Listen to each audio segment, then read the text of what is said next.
haven't been watching a lot of YouTube recently, but my mum has, and she noticed that I had been tagged in one of my YouTube friends, Charlotte Holcroft's videos. Now, Charlotte has recently done a tag video. She's devised a tag video, which is a bit of a Q&A, but answering all the questions that you want answering but you don't want to ask. So this is a bit of a deep dive into my soul, and actually I think this is a great idea for a video. For the most part, when I do Q&As, it's mostly about skincare or makeup application. This is very personal, so if you are interested in getting to know me a lot better, then stick around. I will be answering the exact same 10 questions that Charlotte did in her video. I will link her video in the description box. Definitely go and check that one out. It is a long one. It is 50 minutes, but it kept me gripped. And I had a little accident while I was watching because I was so gripped, I lost concentration. Anyway, not going to go into that. Let's get into this. Kicking it off with a rather deep question, thanks Charlotte. What was the worst day of your life? Now, you would think that this would be quite difficult to talk about because it was the worst day of my life, but it's actually quite easy for me to talk about now in very simplistic terms because we're out the other side and yeah, we're doing well. So the worst day of my life is when Seth was diagnosed with type 1 diabetes. It was very overwhelming. It was quite traumatic. I was in the zone, just keeping a very straight face, keeping it all together. It was exhausting, but it happened. And Seth is now 16. We are living with type 1 diabetes. It's a bit of a breeze, to be honest. We cope with it really, really well. And it's part of our lives, so we don't really give it a second thought. It's just there. We know no different now.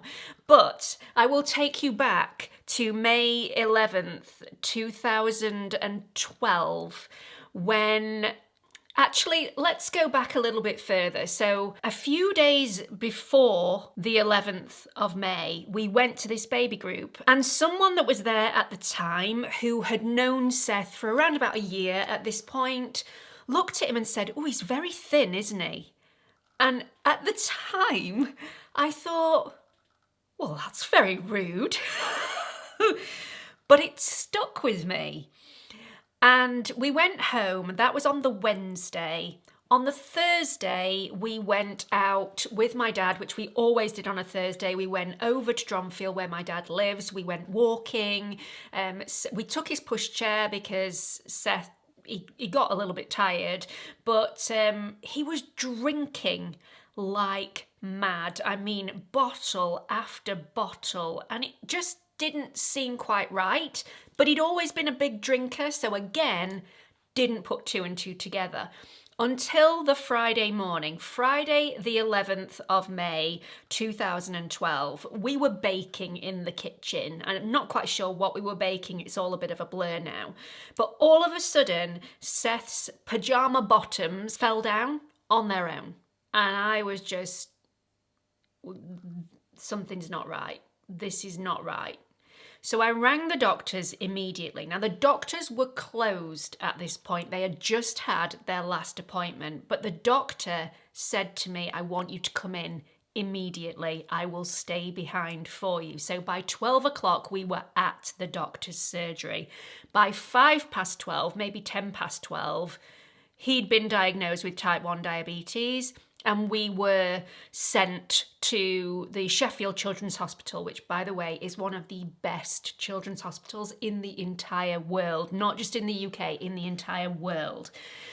So we went to the Sheffield Children's Hospital. We picked Wes up on the way. I was told that they couldn't officially diagnose him, but when we got to the hospital, they were going to diagnose him with type 1 diabetes. She was 100% sure that that's what he had. We walked in, they were expecting us, and we were just bombarded with a lot of information, a lot of injections and blood tests, and just the information. I was on information overload. Wes found it very difficult to cope at this stage. He had to leave and go to the toilet and just calm himself down. I was very stoic, didn't really know what to think. Obviously, I was in a panic in my gut, but overall I kept it very steady. And my dad turned up at the hospital to take B off me because I'd had B. B was almost 1 by this point, so he took her out and kept her amused. By, I think, 5 o'clock in the evening, we were at home with what seemed like a pharmacy with us.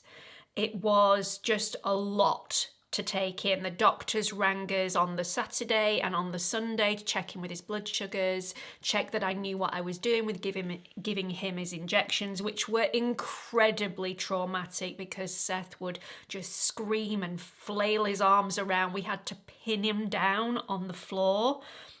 And I do remember that on one occasion when we were doing this, my dad had to walk out of the room because he was so upset seeing his grandchild upset. And yeah, I just kept, this is what we're going to do. This is how we're going to do it. And it took quite a long time for me to come to terms with it. We were just going through the motions. But yeah, we got there. We got there in the end. And he is an absolute trooper. It was a task because everybody had to be trained on type 1 diabetes. It wasn't just me and Wes. It was obviously my mum, my mother-in-law, my dad. Anybody that was going to be in the vicinity of Seth had to be trained up. So all his school. So he was just about to start school part-time when he was diagnosed, and it was all a bit, I don't want to let him out of my sight. So that was quite difficult. But everybody needed to be trained, and the Sheffield Children's Hospital were just on point. They couldn't do enough for us, and they still can't, to be fair. So, yeah, absolutely amazing. Question 2, what has been your biggest regret? Very, very simple. I had really bad postnatal depression literally as soon as Seth came out of my body. I was hit with a wave of panic and sadness, and I did not get help for that. I didn't speak out. I felt like a complete and utter failure, and I kept it hidden for a really long time. I think there were certain signs, and I think the people closest to me knew something wasn't quite right, but they didn't know whether it was just the fact I didn't know what I was doing with motherhood or whether I was really suffering with postnatal depression. And it was most definitely postnatal depression. The hospital, once I actually told them what I was feeling, which was probably about 8 months down the line, they were so supportive. The health visitors were constantly at the house. It was just amazing. But I do regret not speaking up sooner.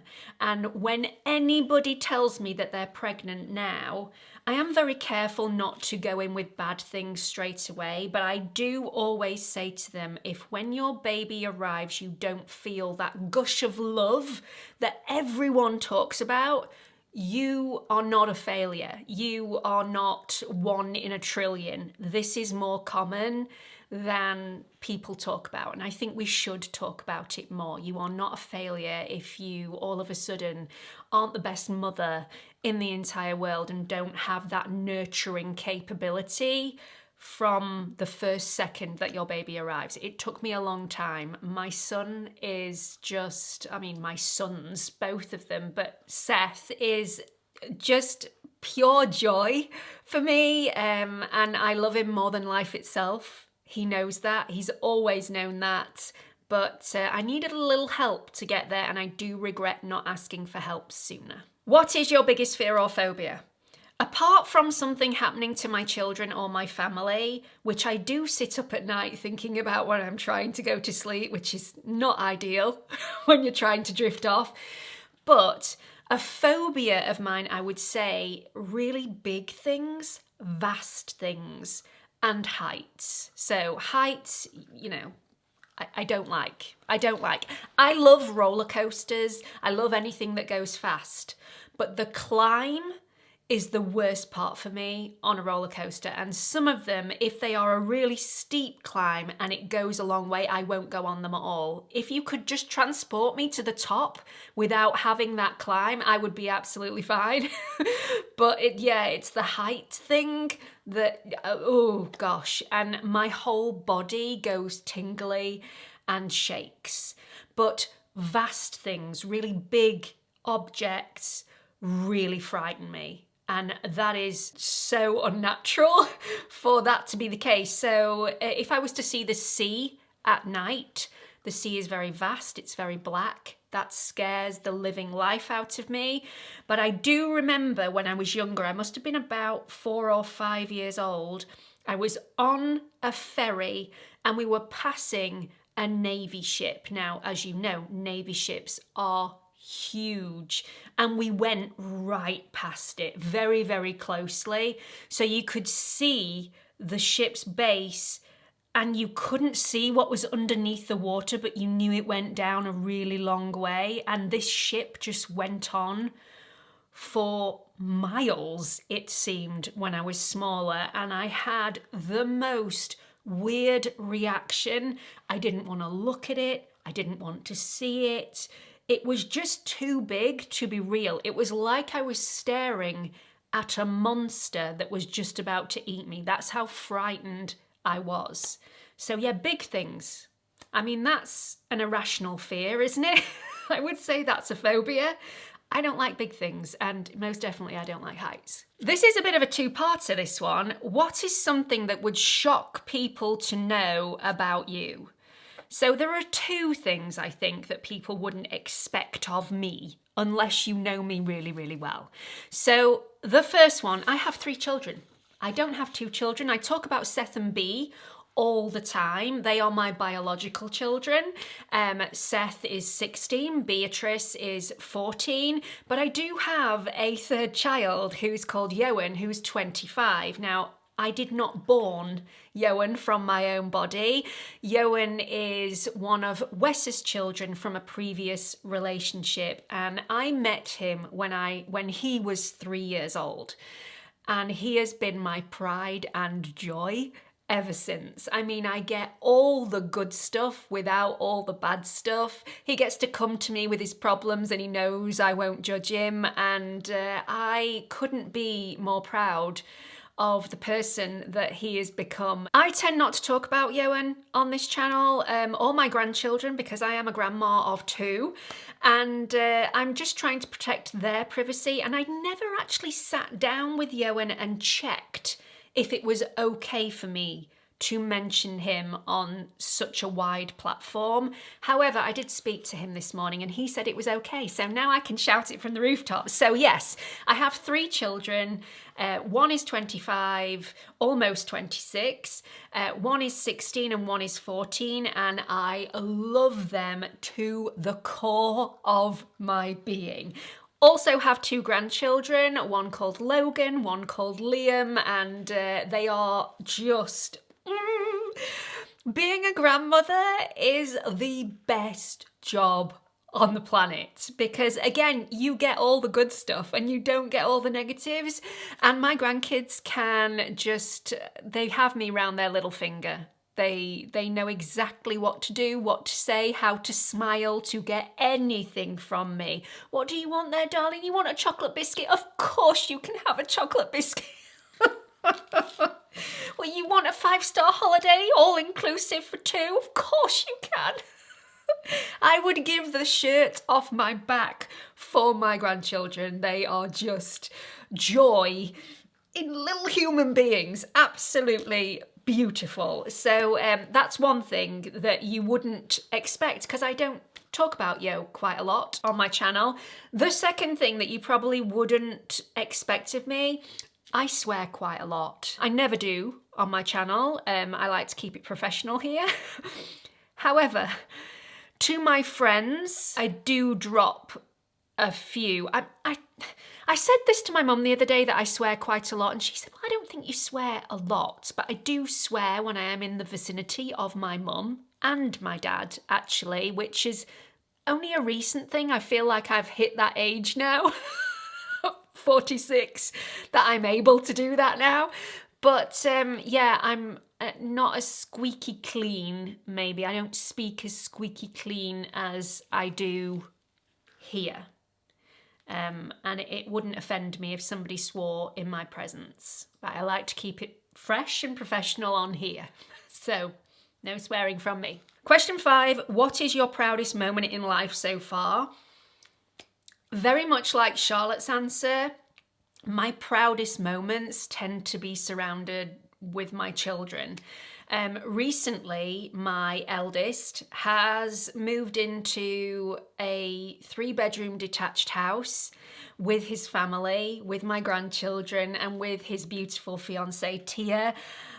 Moving day was just such a proud moment for me. They've done this on their own. Obviously, it takes a village to bring up children and to move people, and we all came together as a family, both Tia's family and Johan's family, and it was a great day with us just all mucking in together and getting them in their house. Tia has the most helpful family, and they actually did a lot more than we did. They moved the day before my birthday. So we already knew we couldn't help on the Saturday because we were in London all day doing a show. But the Friday before, we booked the day off. I didn't film on that day. Usually Fridays are filming days. But we all came together and moved them from their 2-bedroomed flat to their new 3-bedroomed detached house with a lovely garden, and it's so quiet on there. It's just lovely. I think to date, that is my proudest moment. I mean, I am so proud of what they have achieved as a couple. I could burst. I really could. I'm not going to, because that would be messy. Question 6, what was the best day of your life so far? So many moments I could talk about. I am very, very lucky. I have a very happy life. Obviously we have ups and downs, but generally very happy, very smooth. I don't want this to sound awful because it may come across that way, but the best day of my life so far was when Beatrice was born. And I will explain. So obviously I didn't birth Johan, so I don't have his birth to talk about. That was one of the best days of my life when I first met Johan. We took him to go and see Finding Nemo. He crawled across his dad, came and sat on my lap, parted wind, and I just thought, he's a keeper. This boy can do no wrong in my eyes. I need to keep him. So that was one of the happiest days of my life. Seth's birth was very, very difficult. Seth's whole upbringing up until being probably around about 3 was quite difficult. It was a challenge, and with me having postnatal depression, that was an added bit of sadness and just panic, real sheer panic. But when Beatrice was born, we were expecting both the midwives and the health visitors and family and friends. We were all expecting that postnatal depression to come back because that is generally what happens. And it didn't. And when B was born, I just had this overwhelming feeling of love and warmth and joy. And her birth was so much easier than Seth's. No instruments were used. The cord was not wrapped around her neck. She wasn't blue like Seth was when he was first born. But it was just an absolute joy. And I felt like I could do it all again. Probably the day after, maybe even that day. I felt like I could run a marathon after having B. But the main reason I was so happy is that there are no girls in Wes's family at all, dating back over 100 years. So in his family line, no girls. So when we had Seth, we automatically assumed that he was going to be a boy. Obviously, we already had a boy with Johan anyway, so we had 2 boys. When we got pregnant with Beatrice, we automatically thought we were going to end up with 3 boys. I never asked to know the gender of my baby because I just thought, well, it's going to be a boy anyway. And she came out and Wes turned around to me and went, "Do you want to know what you've done?" Because he was petrified. He didn't know what to do with girls. And I said, "What?" "It's a girl." And I was just on cloud 9. It wasn't something that I was expecting. Not that 3 boys would have been a bad thing. 3 boys would have been amazing. But B is just... she has been different since she was born. She is a character. And it was just the happiest day. The happiest day. Okay, next question. What was the most embarrassing moment of your life? We could be here for hours because I do something to embarrass myself or my children on a daily basis. I would trip over my own shadow. I shout people's name over and over again and I'm waving and it's actually not them. It's just, those sorts of situations where you just think, whatever. It's just me again. It's me all over. However, there is one day where I sit back and think about it now and just completely and utterly cringe. And it was my first ever professional event for YouTube. I was invited to a lot of things, but I never accepted anybody's invitation because I am quite a nervous person. I'm a very homebody type person. I don't like deviating from the norm, so I'd always turned everything down before, but there was an event for Dr. Sam that was a brunch and it was in Manchester, so not too far away from where I live, and I just thought, I can do this. I can do this. So I ordered my train ticket and I ordered a first class train ticket because I thought, well, why not? It's only to Manchester and I'm going to treat myself. So I got on the train, managed to get on the train, but I knew I wasn't in the first class carriage. I walked up to the internal doors, tried to open the internal doors. Doors didn't open. There were people staring at me at Sheffield train station like, what is she doing? Nobody offered to help. And I was just trying to get through this door for ages. I was so embarrassed because everyone was staring at me that I just thought, oh, sack this. I don't even need to be in first class. I'll just sit in this carriage and wait until I need to get off in Manchester. So that's what I did. That is not the most embarrassing moment. The day got worse. So I wanted to make sure that I was there on time. So I was considerably early. So I thought I'll pop down to the toilets, which were a little bit further down than where I was going to be at the event. So I was in the hotel, very posh, swanky hotel, never been in any hotel like it before. Went down to the toilets. It was one of those toilets with energy saving. So as soon as you walk in the toilets, there's lots of individual cubicles on your left-hand side, and the lights come on as soon as you enter. So I was in there for such a long time, just spraying myself with perfume, doing my lipstick for the 5,000th time. The lights went off. So I moved again and the lights came back on again. And I thought, okay, it's 5 minutes to the event starting now. It's late enough and early enough for me to turn up. So I went to the door and I pulled on the door and it was locked.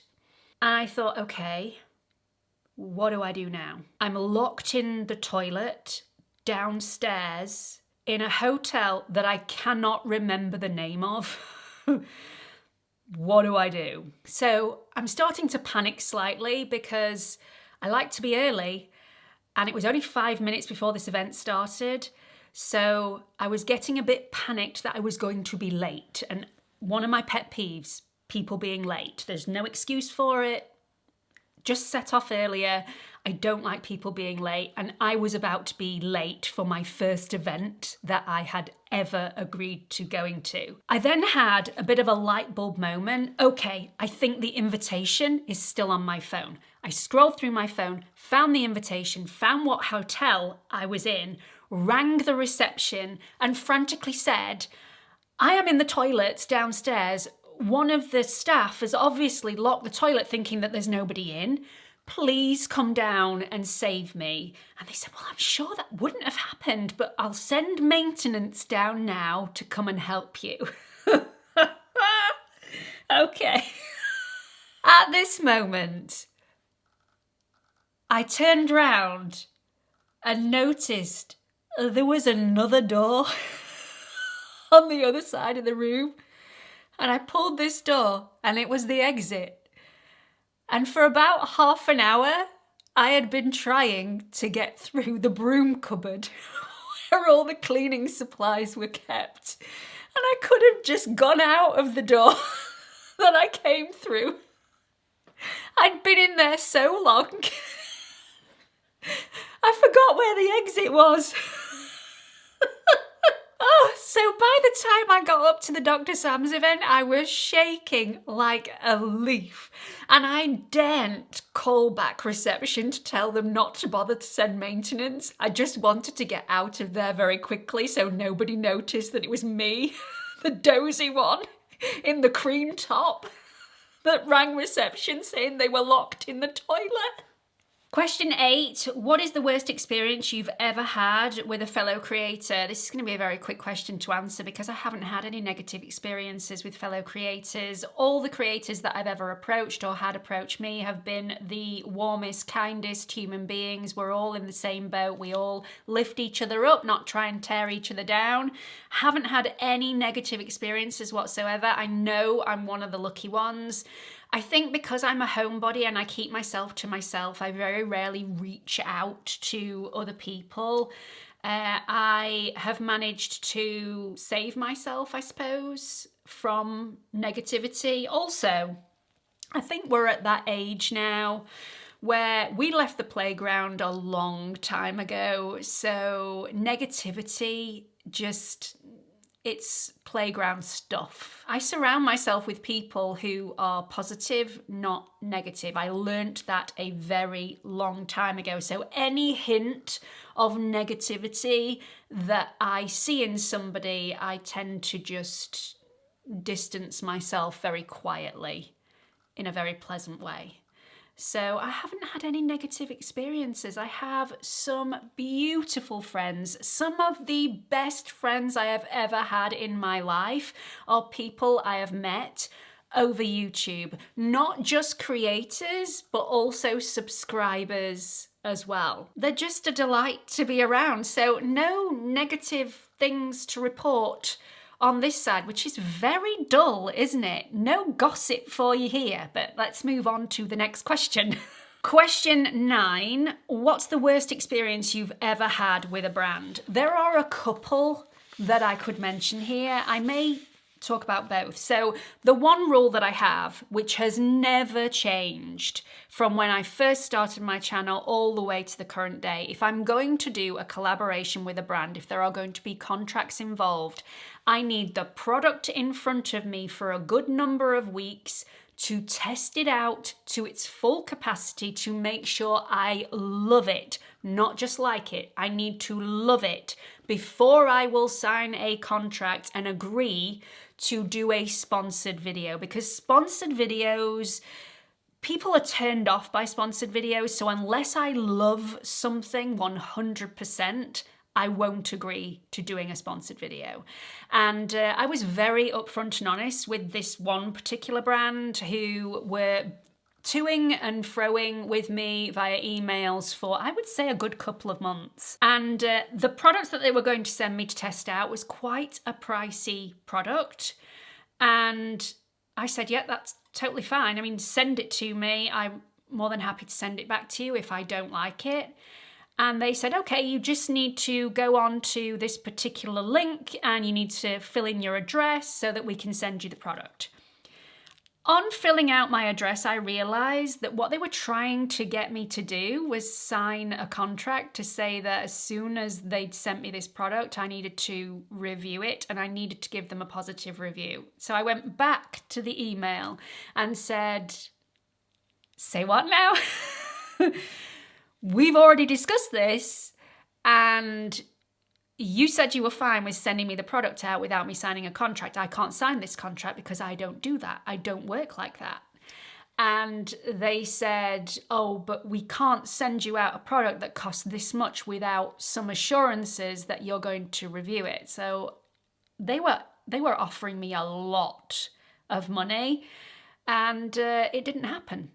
I didn't receive the product. I might have loved it for all they knew, but there is no way I'll be working with that brand again because they do not have enough confidence in their own product to send it out to me knowing that I'm going to love it. They were hesitant, so they decided not to send it to me unless I was willing to sign a contract to say that I would give it a positive review. That is just not how I work. So it was a lot of faff for absolutely nothing. It was a lot of toing and froing. It was a lot of irritation. I was exhausted by it by the end of it. I don't have an agent. I have to do all this myself. So it was a learning curve. And I thought I had been very upfront, which I had. I even went back through my emails as if to say, did I not say this right at the very beginning? Because I always say this right at the very beginning. And I had. It was just them thinking, well, you know, if we send it to her, she'll probably sign it and then we've got her.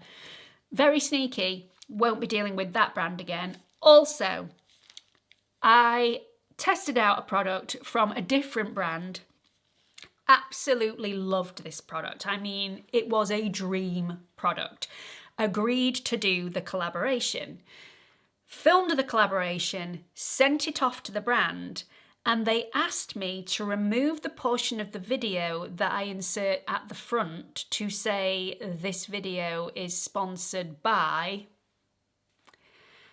And I thought, no, I'm not doing that. I don't do that. I tend not to do that anymore, actually, say that it's sponsored, but it's everywhere else. It's in the description box, but my process at the time when I was just starting out was to mention just before the sponsored section that section was sponsored. And they were asking me to remove that. And I thought, that's just not ethical. Why are they asking me to remove it? Then they said they were happy for me to remove that and add it in right at the end of the sponsored section. And I just thought, that's not right at all. That's not how I roll. I'm not comfortable with that.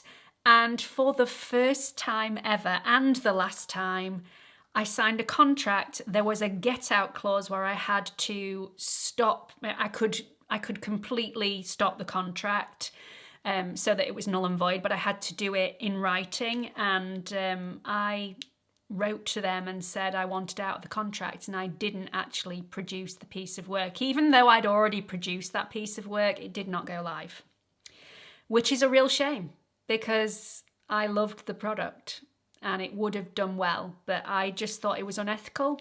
And I stuck to my guns and said, hell no. What has been the worst moment in your YouTube career? This is quite easy. And it was only a few months ago. So I did a sponsored video that I really believed in. And I just felt that the comment section was swarmed with people saying another sponsored video, I don't like these sponsorships, I'm going to unsubscribe, blah, blah, you know, announcing they're leaving sort of thing. It's a really sad affair for somebody in my position. And I've spoken to other creators about this, and we all have a very similar standpoint. I don't know any creator that takes on a sponsored video without trying the product first and absolutely loving it. I don't know anybody that is underhand and will sign a contract and say, I'll say anything you want me to say, just send me the product and pay me the money. I don't know anybody like that. So I'm sure they exist. I just don't have them in my circle. And I felt like the people that I had spent years earning their trust had suddenly turned on me and didn't believe anything I said anymore. And it was crushing. I was crushed, absolutely crushed. I also get really disheartened when I do maybe a luxury video, and you can guarantee one or two people in the comment section will say, yes, but in the real world, whichever world that is, no one can afford this, or a real person won't be able to spend this on a foundation. I completely understand that everybody has a different budget.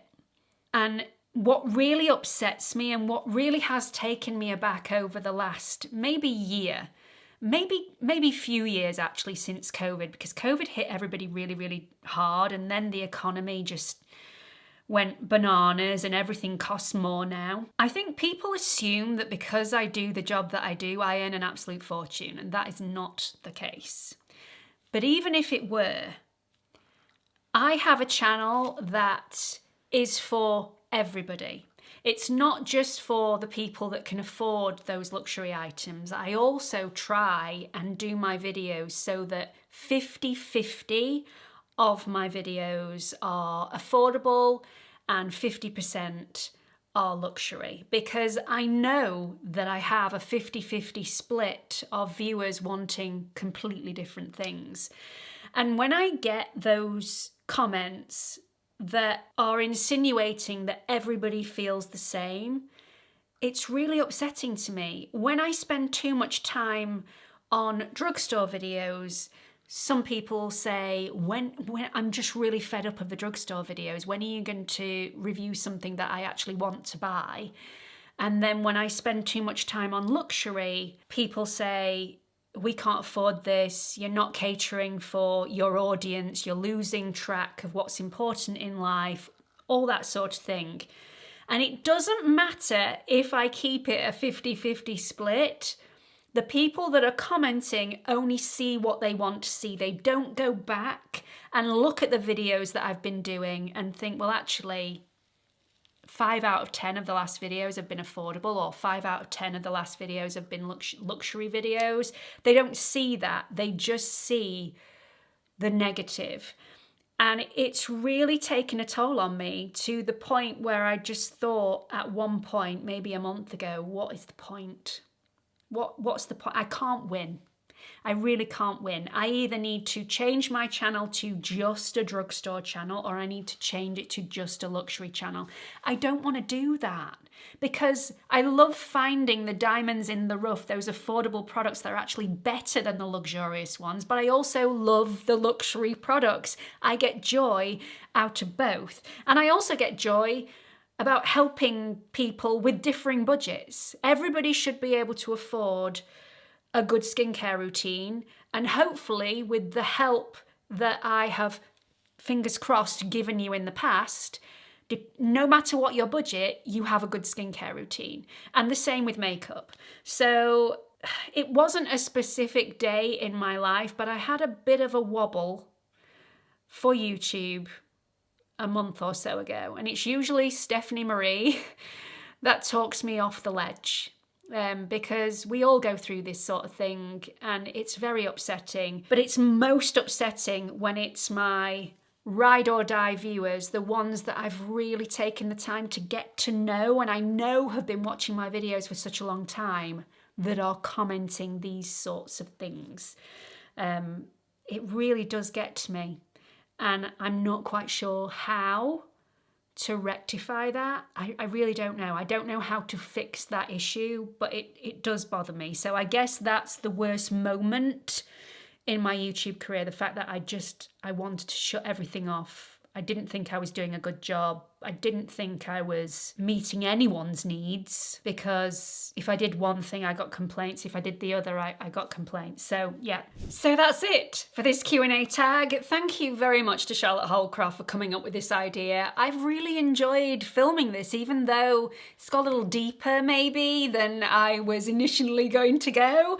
But I am going to tag some creators in the description box who I would next like to answer all of these questions. I would love it if you would do the same in the comment section. Tag all the creators that you want to answer these 10 deep diving, intrusive questions, and I will watch their videos like a hawk. I'm interested. Is anybody else as nosy as me? I'm usually not nosy. That's such a lie. I really hope you've enjoyed this video. I hope you found it helpful in some way, or amusing at least in some way. Please don't forget to give it a share, give it a like, subscribe, hit that notification bell, and I really hope to see you all in the next video. Bye everyone.